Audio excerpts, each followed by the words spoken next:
একটু খেয়াল করে শুনেন। চিন্তা কাঁদতেছিলেন? এই কি হয়েছে, তুমি কাঁদতেছো কেন? কি নাম তোমার? আমার নাম সাব্বির। সামনে আমার মেট্রিক পরীক্ষা, আজকে ফর্ম ফিলাপের লাস্ট ডেট। এখনো ফর্ম ফিলাপের টাকা জোগাড় করতে পারি নাই। আমার মনে হয় পরীক্ষা দিতে পারবো না। আরে কান্নাকাটি বন্ধ করো। টাকার জোগাড় হয় নাই কেন? তোমার আব্বা আমাকে বলো নাই টাকার কথা?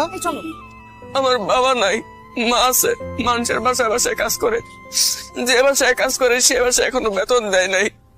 সে কারণে আমার মা আমার ফর্ম ফিলাপে টাকা দিতে পারে নাই। আমার মনে হয় আমি ফর্ম ফিলাপ করতে পারবো না। আচ্ছা, তোমার ফর্ম ফিল আপ করতে কত টাকা লাগবে? 14,500 টাকার মতো। 14,500 না?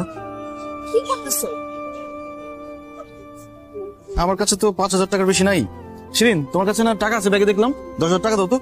এক্সকিউজ মি, আমি অনলাইনে শাড়ি অর্ডার করছি, আজকে ডেলিভারি হবে। 10,000 টাকা আমি আলাদা করে শাড়ির জন্য রাখছি, তোমার আমি এই টাকা দিব কেন? আরে শোনো নাই, সাব্বির টাকার জন্য ফর্ম ফিল আপ করতে